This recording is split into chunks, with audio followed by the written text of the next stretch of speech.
Nosotros nos vamos a caracterizar por ser una alcaldía que apoyó al metal, al punk, decididamente, sin miedo a reconocer lo que fue y lo que significaron esos movimientos sociales para aportarle la paz de la ciudad. Bienvenidos a este espacio de entrevista de quienique.com. Nuestro personaje esta semana es el secretario de Cultura Álvaro Narváez, quien se destaca por ser más un dramaturgo, una persona de teatro, mucho más que un político. ¿Quién es Álvaro Narváez? Quienes lo puedan ver en Bogotá o en Medellín, que de pronto no se hayan adentrado a su perfil, a su hoja de vida, a lo que se ha hecho desde la cultura. ¿Qué nos puede decir de usted?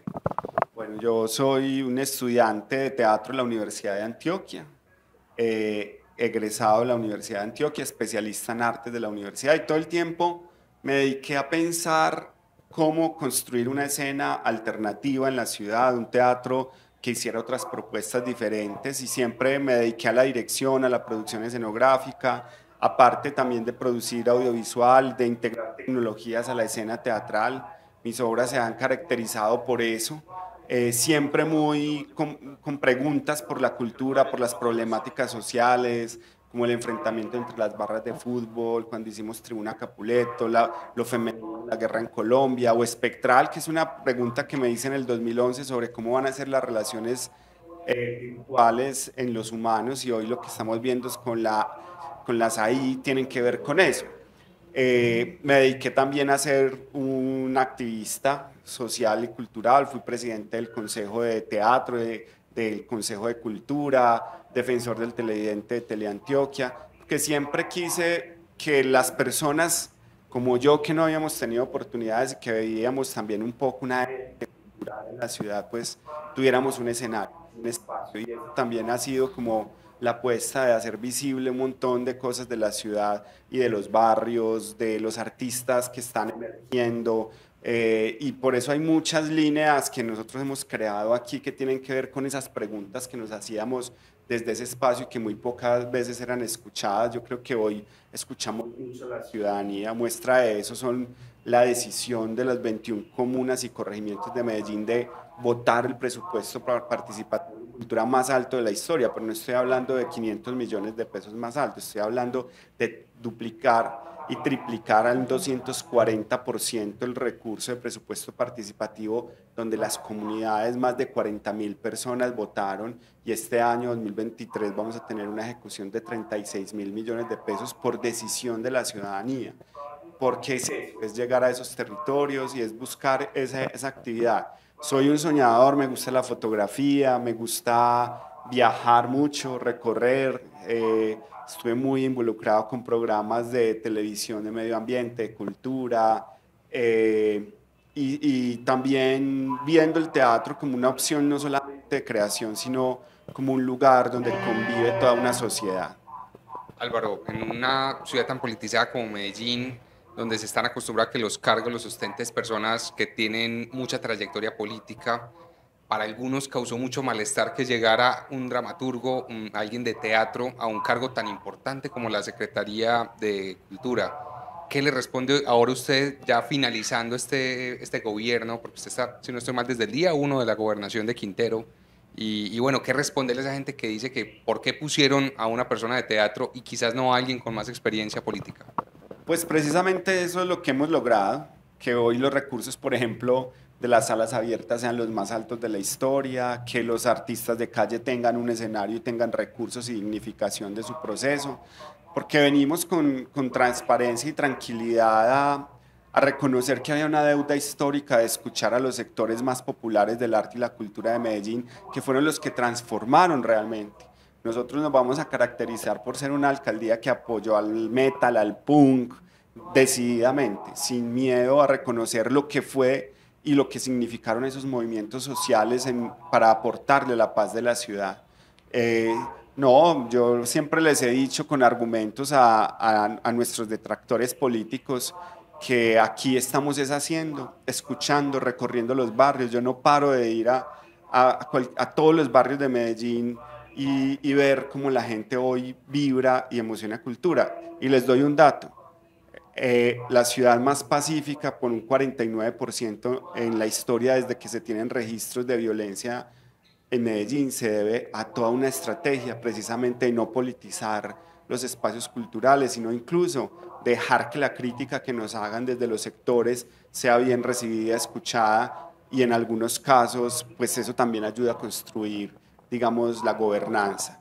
Unos procesos administrativos que creo que vamos a dejar muy sanos, muy saldados. Aquí teníamos procesos desde el 2011, 2012 sin liquidar, todo en procesos ya de liquidación, y obviamente eso va hablando también de la administración. Un dato que parece, nosotros nos ganamos el Premio Nacional de Mejor Gestión de las Políticas Públicas, y si no se lo ganó una alcaldía, se lo ganó la Secretaría de Cultura Ciudadana de Medellín ante los entes iberoamericanos de control. Entonces, también muestra que no es solamente un discurso político, ni es un discurso cultural y artístico, es un discurso que viene a generar administración. Yo vengo de tener un proyecto cultural pequeño, excluido muchas veces, pero bien administrado, donde podía vivir bien sin tener que meterme en temas políticos y haber construido empresa desde la cultura. Hay una apuesta clara que es el tema de Miradas Medellín, un festival que nace con ustedes y que poco a poco se ha ido consolidando en el tema de artes audiovisuales a nivel nacional e internacional. Yo creo que la gestora social Diana Osorio escuchó mucho las voces del sector. A Medellín le hacía falta un festival de este nivel, de cine y artes audiovisuales, y es importante que no es solo un festival de cine. Todas las artes audiovisuales, incluso las experimentales, las nuevas tecnologías caben en este festival, que busca también reconocer a los estudiantes y las estudiantes de las carreras audiovisuales que hay en el país y en Latinoamérica para que sea una plataforma. Yo recuerdo cuando era parte del Comité Defensor de Televidente de Teleantioquia, que nos llegaban muchas propuestas de las universidades para ver cómo los estudiantes y las estudiantes podían presentar sus proyectos audiovisuales en el canal. Este festival también resuelve esas problemáticas de los estudiantes que quieren tener una plataforma de exhibición, y eso es lo que hoy estamos haciendo en esta edición que vamos a tener, la tercera, darle mucha fuerza también a ese espacio. El año pasado ya tuvimos estudiantes de varias universidades que además fueron jurados y dieron premio a algunas películas que teníamos, y además tenemos unos llamados a diferentes largometrajes, cortometrajes, obras audiovisuales, videoclip colombianos que nos van a permitir cada vez ampliar más eso. Además es un festival que paga la emisión, y lo mejor para mí, el gran logro, es que nos dimos una lucha porque el festival naciera y fuéramos construyendo un acuerdo distrital, y hoy el festival es un acuerdo distrital concertado con el Consejo Audiovisual de Medellín, con el Consejo de Cultura, y que fue aprobado por unanimidad en el Consejo de la Ciudad, y eso le da vida a eso y cierra las brechas y genera más oportunidades. Yo creo que somos la administración que más recursos ha invertido en el sector audiovisual, no solo por miradas, sino por los estímulos que venimos creando, por las diferentes acciones. Quisiéramos más, la verdad, para el sector audiovisual quisiéramos mucho más, y para todos los sectores, pero Medellín hoy es una ciudad que sin duda, y yo los digo, cuando voy a las reuniones y a los observatorios, por ejemplo, de Latinoamérica en inversión cultural, yo me siento muy orgulloso de estar al frente de una ciudad que le invierte a la cultura, que están dando línea en Latinoamérica de políticas públicas para el sector, y que conserva y que hemos conservado lo que ha creado el sector. Por eso Medellín se consolida y se configura como una ciudad cultural. También por otro lado se viene lo del mes del libro, el mes de la lectura, y ha sido un rubro también importante para la Alcaldía de Medellín, para la Secretaría de Cultura, no dejar de lado la lectura, la inversión en que los jóvenes sigan leyendo, que se acerquen a los libros pues de una manera también cultural. Sí, en este mes vamos a tener unas actividades todo abril muy fuertes, conectados con el Metro de Medellín, con los planes de lectura, escritura, oralidad. Tenemos un fuerte énfasis en reconocer que Medellín es una ciudad oral, que también los narradores orales le han aportado a la lectura. La política de lectura, escritura y oralidad de la ciudad nos ha permitido ser la ciudad con mayores lectores del país. Aquí se leen más libros que en cualquier ciudad de Colombia, y además hemos aumentado, pasamos de que en el 2020-21 el 17% de las personas dijeran que lee un libro, a hoy el 22%. Eso para un país como Colombia y para una ciudad de Latinoamérica es muy importante porque le va dando también un nivel intelectual a la gente. Hemos tenido una apuesta muy grande para los jóvenes y los niños, donde además hemos apoyado niños que han creado cuentos y han ganado ya premios internacionales y los hemos apoyado para que además promocionen su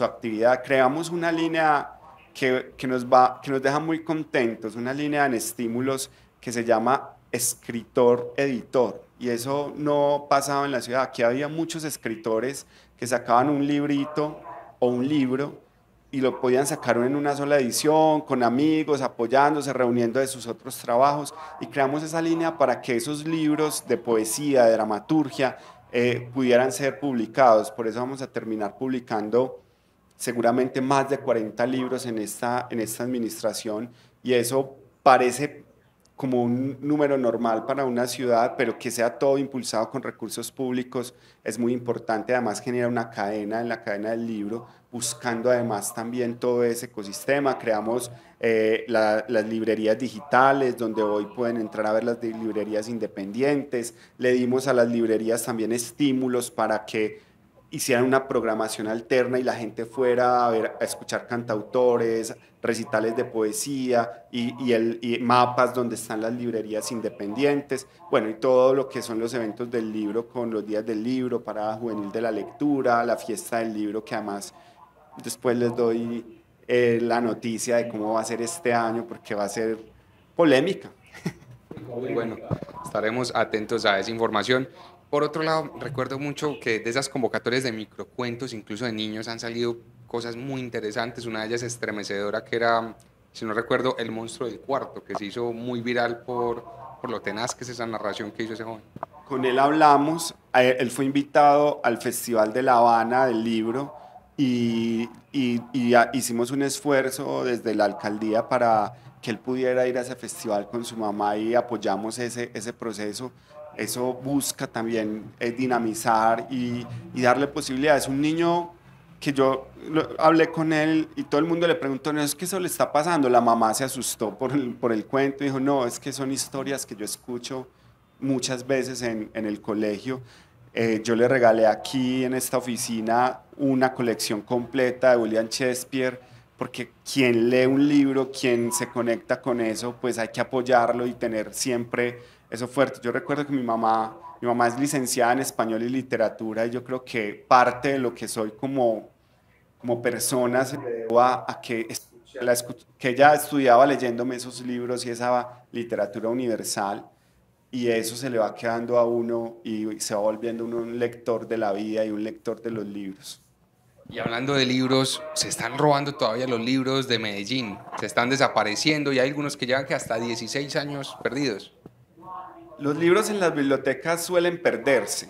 Yo quisiera creer que se pierden para que lleguen a otras manos y puedan estar ahí, pero nuestro llamado es recordarle a las personas que prestan un libro en la biblioteca que eso es un bien público y que debe ser devuelto, y que eso también, robarse un libro es parte de lo que hemos denominado corrupción. Es un bien público que se le quita a otra persona que pueda leerlo. Por eso tenemos una estrategia desde el sistema de bibliotecas muy bonita que nació en la nueva biblioteca de Lusitania, donde Lulú, la gallina, está buscando los libros para poder devolvérselos a que la ciudad los pueda leer.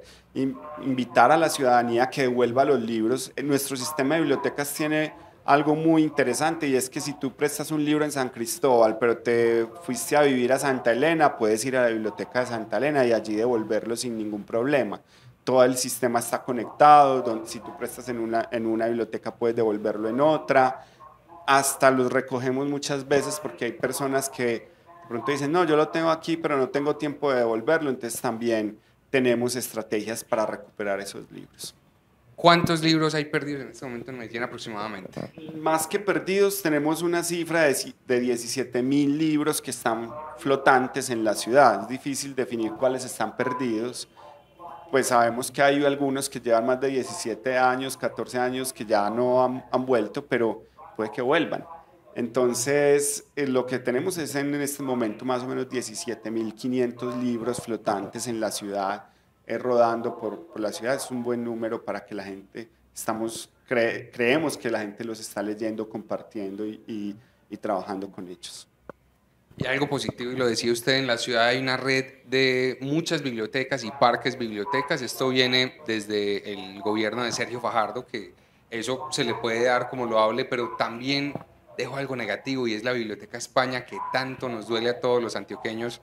Era un símbolo de la ciudad, así enorgullecía, vinieron los reyes de España, hicieron toda una parafernalia para que luego quedara en ruinas la cosa. ¿En qué han tratado de recuperar eso? Sé que no ha sido fácil, sé que la inversión ha tenido que ser millonaria, pero ¿cómo han trabajado ustedes con la Biblioteca España? Bueno, yo creo que no podemos volver a repetir eso, que entreguemos edificios en la ciudad que se caigan, no solamente en lo público, sino en lo privado, eso es lo primero. Segundo, el alcalde escuchó el clamor de la ciudadanía y dijo, listo, vamos a reconstruir esto que para ustedes significó tanto. Y hoy la biblioteca ya va en unos avances importantes. La biblioteca cambia mucho. La biblioteca desde el principio tuvo problemas ambientales, de ruido, de temperatura. Este nuevo diseño amplía los espacios. Vamos a entregar además un bloque que va a ser muy especial para la integración con nuevas tecnologías. Vamos a hacer un teatro, la biblioteca tenía un auditorio con una pendiente casi del 45%, donde era muy difícil verlo, entonces ahora estamos incluso haciendo los estudios con expertos de cómo va a ser una tramoya flotante, un escenario móvil, vamos a tener todo el sistema de bibliotecas, nueva dotación, pero además estamos reconstruyendo esa fachada con esa figura del Ikigai que es esas manchitas que ponen en las porcelanas que se rompen para decir, aquí hubo un daño, pero lo reparamos y lo construimos entre todos y construimos una ciudad entre todos, escuchamos eso y es ir para adelante y que no se vuelvan a repetir estas situaciones. Eso sería más para el secretario de Infraestructura, pero hubo una inversión inicial en la Biblioteca España para su construcción y tristemente la reparación está saliendo todavía más costosa. No solamente eso, sino que hubo unas reparaciones posteriores para la biblioteca que valieron casi lo mismo que la biblioteca y sin embargo no fueron suficientes. Hoy hay más de 32.000 millones de pesos solamente en lo que tiene que ver con la infraestructura física y de estructura de fachadas, de fachadas flotantes, de estructura de vigas y todos los amarres que tiene que tener en el terreno. Realmente es muy triste que la ciudad haya perdido tantos recursos en un lugar que además, como tú le dijiste, pues fue ícono, yo lo veía en Discovery, veía que era eso, entonces ya de ser un ícono se volvió un poco una vergüenza de la ciudad, pero bueno, nos paramos como nos hemos parado de los momentos más duros, de la violencia, de la pandemia, y aquí vamos construyéndola. No ha sido fácil, el proyecto constructivo no es fácil ahí, y ahí sigue avanzando. Ya uno de los bloques tiene la estructura metálica flotante para empezar a montar la fachada, que va a ser más liviana que la que tenía, en otro material, pero va a conservar, digamos, su morfología inicial. Bueno, ya para seguir con otro de los temas que quería hablar, y es precisamente la Plaza Botero. La Plaza Botero sufría delincuencia, drogadicción, prostitución, una serie de problemáticas que eran casi inviables. O sea, era un espacio cultural muy bonito que estaba en abandono total, aunque algunos defienden que debe ser abierto al público, que todos tienen derecho, pero ha sido como una lucha, porque también se han ido en contra de la administración de Quintero por este denominado abrazo a la Plaza Botero que se ha hecho, que otros llaman un cerramiento, ¿cómo decirlo?, ordenado. ¿Qué nos puede decir el secretario de Cultura frente a esa situación? Bueno, lo primero es decir que es un abrazo a un lugar que es patrimonio de la nación, donde tenemos más de 23 esculturas del artista vivo moderno más importante del mundo, y que además las esculturas habían sufrido por esa actividad también algunos temas de vandalismo, otros temas de pintura. Nosotros lo primero que hicimos fue entrar a recuperar y a limpiar esas esculturas. Hoy las pueden ver brillantes, limpias, y eso es una de las primeras actividades. Pero para mantener esas actividades, pues había que hacer un abrazo, es un envallado pequeño que se hizo, y además pues decirle a la gente, no, es que aquí no estamos hablando de que no se pudiera o no se pueda entrar a la plaza, estamos hablando de que habían unas actividades ilícitas en el lugar que ya nos superaban como cultura. Nosotros habíamos venido haciendo Danzamed, habíamos hecho el Año Botero, habíamos hecho miles de actividades, pero ya se nos iba volviendo inviable porque incluso la gente no llegaba, las rutas de turismo ya no estaban llegando ahí, y este abrazo implicó que hoy, por ejemplo, tengamos 2 veces al mes una apropiación desde la Secretaría de Cultura con las acciones que hemos denominado Cultura Parque, donde hicimos la primera hablando de eso, invitando a los niños a hacer un picnic. Cuando usted, ni siquiera cuando se había inaugurado la plaza se podía hacer un picnic en la Plaza Botero, hoy usted puede ver los niños cuando hacemos Cultura Parque haciendo picnic, en los días normales la gente llega, tira su sábana, se va y se come algo y tiene una seguridad. Obviamente que lo ideal siempre será que los espacios en la ciudad sean abiertos y respetados por todos, pero en algunos casos como este había que darle un abrazo y llenarlo de sentido. Hoy volvimos a recuperar 15 rutas de turismo y actividades culturales constantes que se están haciendo ahí. Hasta los políticos ya están pudiendo hacer sus debates de cultura ahí, que antes ni siquiera se preocupaban por ir allá. Entonces yo creo que es la dinámica de la ciudad. Entonces volvimos a volver la plaza lo que era, un lugar del debate público, del arte, de la cultura, de los encuentros, y seguimos todo este año con muchas actividades. Viene en mayo el mes de los museos, el 18 de mayo vamos a celebrar el Día de los Museos ahí, venimos haciendo las charlas de la tarde con el Museo de Antioquia, vienen los accesos libres para la formación de públicos dinámicos para ingresar al Museo de Antioquia, que además en diciembre y enero tuvimos más de 50.000 visitas, cuando todavía estábamos apenas entrando en el abrazo, es decir, nosotros antes de tomar ya la decisión de cerrar ya veníamos haciendo muchas actividades frente a la plaza. Listo, secretario. Antes de terminar, quisiera hacerle una pregunta ya más orientada al político. ¿Cree usted que con todo lo que vive la ciudad, los funcionarios de la alcaldía de Medellín y algunos exfuncionarios son víctimas de persecución política? Sí, sin duda, nosotros nos han perseguido muy fuerte, precisamente por querer trabajar por la ciudad y demostrar que se puede hacer de una manera transparente, con escucha por el otro. Yo creo que aquí lo que hemos demostrado en esta administración es que incluso con todos los ataques políticos hemos seguido adelante, no hemos parado, no nos hemos enfrascado en esa, yo por lo menos no me he enfrascado en esa discusión, sino que al contrario hemos ido de frente a trabajar por la ciudad, a seguir yendo a los barrios, a escuchar a la gente, a tratar de apoyar lo que más se puede, aumentando un montón de líneas y actividades culturales y acompañando a la ciudad a que sepa que en esta Secretaría de Cultura hay escucha de todos los actores.